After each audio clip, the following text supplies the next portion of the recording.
ये कहानी है एक कमांडर की जो खला में सफ़र कर रहा था और सफ़र के दौरान उसे एक प्लेनेट पर जिंदगी के आसार नजर आते हैं। उसको काम मिलता है कि वो उस प्लेनेट पर जाए और उसको देखे कि वहाँ जिंदगी किस तरह की है। वो अपनी स्पेसशिप को उस प्लेनेट पर उतारता है और उसको चेक करने के लिए आगे बढ़ता है, जहाँ उसके साथ उसकी मदद को उसके दो और साथी भी थी। यहाँ लाइट ईयर जब अपनी एक साथी से बात कर रहा था तो जमीन के नीचे से कुछ जड़ें उसकी दूसरी साथी पर हमला कर देती हैं।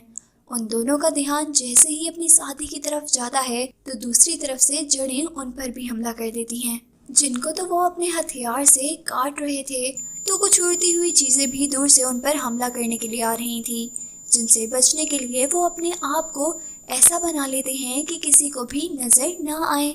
शिप तक पहुंचने पर वो शिप का दरवाजा बंद ही करने लगे थे तो लाइट ईयर को अपनी दूसरी साथी नजर आती है।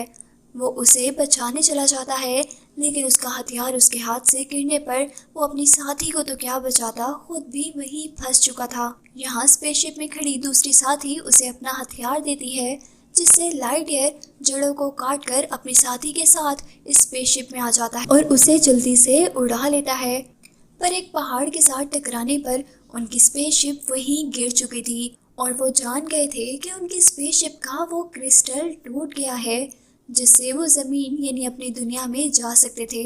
उसके टूटने की वजह से स्पेसशिप के सब लोगों को सोने वाले बॉक्स से सही सलामत निकाल लिया गया था। लाइट ईयर इस सब का जिम्मेदार अपने आप को समझ रहा था। उसे लग रहा था कि उसकी वजह से वो लोग यहाँ फंस गए हैं और सबकी जान खतरे में पड़ गई है। तब उसकी साथी उसे समझाती है कि तुम्हारा ऐसे सोचने का कोई फायदा नहीं। वो उससे कहती है कि तुम बहुत काबिल हो और मुझे यकीन है कि तुम उस क्रिस्टल को बना लोगे, जिसके बाद हम लोग दोबारा अपने घर वापस जा सकेंगे।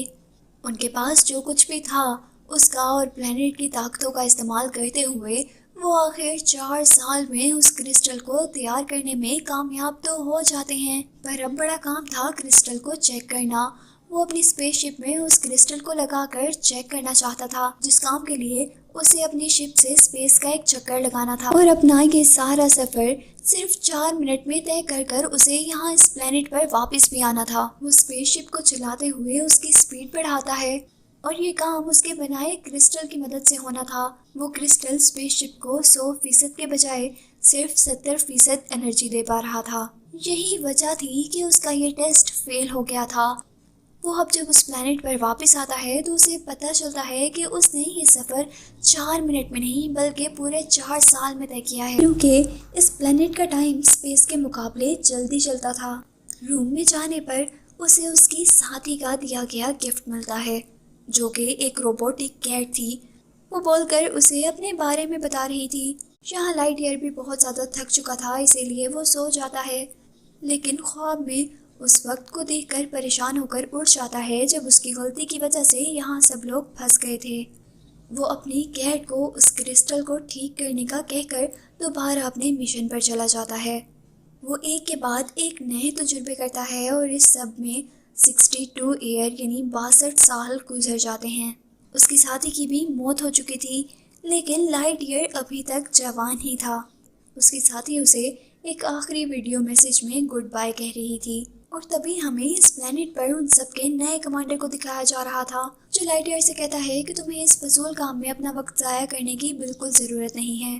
तुम यहाँ रहकर हमारे नए मिशन में हमारा साथ दो, जिसमें हम इस जगह को इंसानों के रहने के काबिल बना रहे हैं, ताकि इंसान यहाँ के माहौल और चीज़ों से बचकर आसानी से रह सकें। लाइट ईयर कमांडर को इनकार कर देता है और अपनी कैट के पास आता है, जो उसे बता रही थी कि 62 सालों की मेहनत के बाद आखिर मैंने इस क्रिस्टल को बना लिया है। इससे पहले कि वो कुछ करता, उसी कमांडर के लोग कैट को लेने आ जाते हैं, पर लाइट ईयर किसी तरह से उसे लेकर वहां से निकल जाता है और लैब में कैट के बनाए तरीके से वो क्रिस्टल बनाकर अपने तजुर्बे के लिए निकल जाता है। पर यहाँ पीछे से कमांडर उसे रोकते रह जाते हैं, लेकिन वो उनकी एक नहीं सुनता और इस बार अपने प्लेनेट पर वापस आने पर उसे पता चलता है कि किसी बहुत बड़ी शिप ने उनके प्लेनेट पर हमला किया हुआ था और दुश्मनों के हमले से उसे यहाँ पर एजी बचाती है, जो उसके दोस्त और साथी की पोती थी। वो उसे बताती है कि तुम इस बार 22 साल के बाद आए हो और ये हमला इस स्पेसशिप ने यहाँ पर एक हफ्ते पहले का किया हुआ है। वो बताती है कि ये लोग हमारी उस जगह पर भी हमला करना चाहते हैं जो जगह हमने इंसानों के लिए महफूज बनाई है। इसी वजह से उनका कोई भी हमला कामयाब नहीं हो पाया उस जगह को बर्बाद करने में। लेकिन अब लाइट ईयर के सब लोग जो कि इस प्लेनेट पर रह रहे थे, उसे आप लोग लाइट ईयर की फैमिली ही कह सकते हैं, वो उस एरिया के अंदर फंस चुके थे। एजी उसे लेकर अपने इलाके में चली जाती है जहां वो लोग किसी तरह अपने महफूज जगह पर जाकर उस क्रिस्टल को लेना चाहते थे ताकि वो उसे लेकर ज़मीन पर चले जाएं। जहां आकर लाइट ईयर को अपनी हाथ पर लगी मशीन से पता चलता है कि यहाँ से एक दूर एक पुराना स्पेसशिप है। सब लोग उसे लेने के लिए आ जाते हैं। उस स्पेसशिप के अंदर कुछ स्पेस सूट भी थे जो लाइट ईयर के साथ साथ उसके सभी साथियों ने पहन लिए थे। लेकिन उन सभी पर इस वक्त उस प्लेनेट की कोई मखलूक हमला कर देती है, जिनसे बचते हुए वो लोग अपनी स्पेसशिप को आसमान की तरफ ले जाते हैं। तो यहाँ उन पर दूसरी स्पेसशिप हमला कर देती है, जिससे वो लोग दोबारा नीचे गिर गए थे। उनका क्रिस्टल भी गिर गया था जो अब उनके दुश्मनों के पास था, और यहाँ दुश्मनों की तरफ से लाइट ईयर को भी पकड़ लिया जाता है। लाइट ईयर के दुश्मन की जब शक्ल देखी जाती है तो वो भी असल में लाइट ईयर ही था जो कि उसके फ्यूचर से आया था। यानी वो एक बूढ़ा लाइट ईयर था जो इस वक्त अपने खुद के सामने था। उसके साथ ही की दी हुई कैट भी थी। वो बूढ़ा लाइट ईयर जवान लाइट ईयर से कहता है कि मैं फ्यूचर से आया हूँ, और वो बूढ़ा लाइट ईयर को अपनी कहानी सुनाता है तब की जब वो अपने एक्सपेरिमेंट में कामयाब होकर आया था। उसका एक्सपेरिमेंट कामयाब हो गया था, जिसका मतलब था कि वो आखिरकार अपने घर वापस जा सकते थे। लेकिन जैसे हमने पिछले सीन में देखा, यानी लाइट ईयर के पास्ट में देखा कि उसका कमांडर उसे तजुर्बे करने से भी रोक रहा था, इसीलिए उसके वापस आने पर कमांडर उसे गिरफ्तार करने वाला था। लेकिन लाइट ईयर क्योंकि ऐसा नहीं चाहता था, इसीलिए वो अपनी क्रिस्टल की पूरी ताकत का इस्तेमाल करते हुए अपनी शिप के जरिए स्पेस में जाता है, और वो किसी वजह से फ्यूचर में पहुंच जाता है जहाँ हर चीज़ बहुत ज़्यादा एडवांस थी।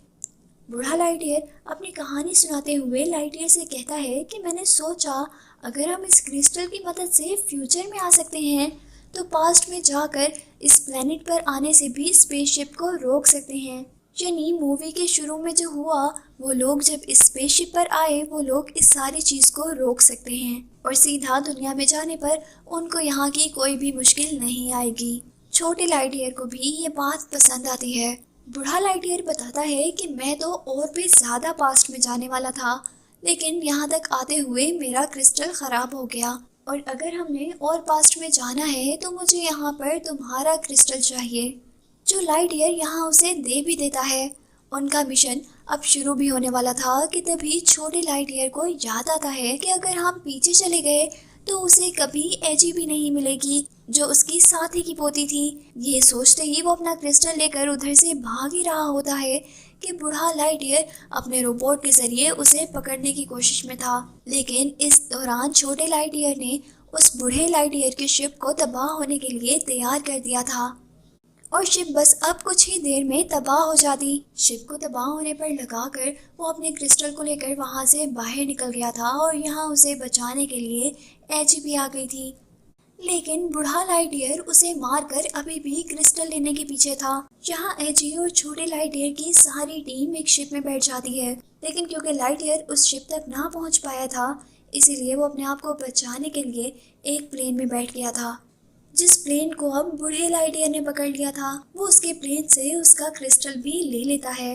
लाइट ईयर अपने आप को बचाने के लिए उस प्लेन से भी निकल गया था, और अपने सूट के जरिए उड़ते हुए उसने बूढ़े लाइट ईयर को मार दिया था। इस सारी जंग के अंदर उसका अपना क्रिस्टल भी तबाह हो गया था। यहाँ बाकी सारे भी बहुत मुश्किल से लाइट ईयर की मदद से अपनी शिप को लैंड करवा चुके थे, और अब अपने प्लेनेट को बूढ़े लाइट ईयर से आज़ाद करवाने के बाद उनका कमांडर उनको दोबारा वही मिशन देता है जिसमें उनको इस प्लेनेट को इंसानों के रहने के काबिल बनाना था।